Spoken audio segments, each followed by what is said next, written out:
My wife and I have had a chef, right? And we'll call his name Simon for privacy reasons. So Simon the chef, when he came into our employment, he was very limited in his abilities as a chef. In fact, he was probably more of a cook. He really could only make, I think it was like 7 things: stew, efo, rice, yam, indomie, beans, and swallow, something like that. So anytime you want to eat, literally those were the options of the things that he could make well.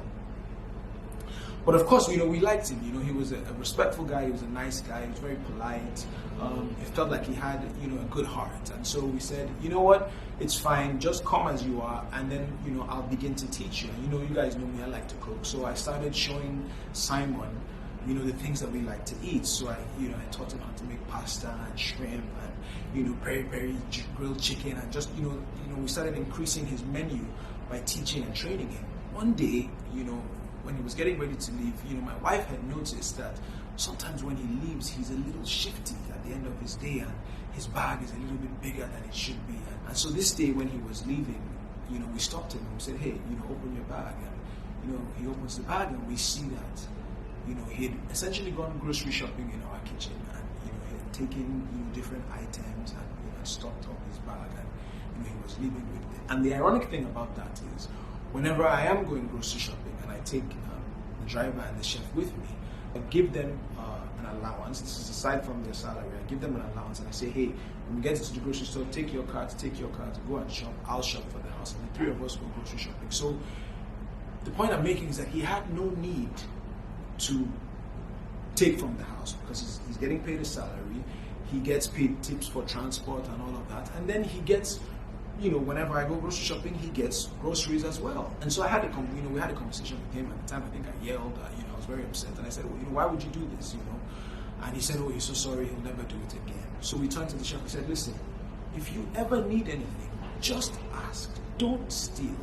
Don't lie, don't steal, because it always starts from something small. So just don't do it. Just, you need something, just ask. He's all teary-eyed, and he said, he'll never do it again. He's so sorry, please forgive him. And so we forgave him again. And a month or 2 later, this one night, my wife wanted some hot chocolate. And a few days ago, we bought a tin of Milo. So I said, I'll go down and I'll make you a cup. And I go to the kitchen, and I can't find the tin of Milo in the can.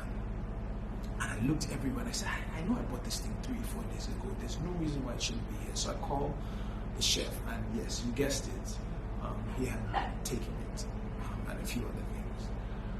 And it broke my heart, because at this point it was clear that we couldn't trust him to be a good steward of the things that we left in his care.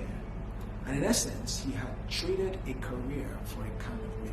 Little did he know that we were preparing to pay for him to go to a world-class culinary school and pick up skills that would have made him so much better. And he traded a life and a career for a can of Milo. And that's what stewardship is about. And that's the test of stewardship.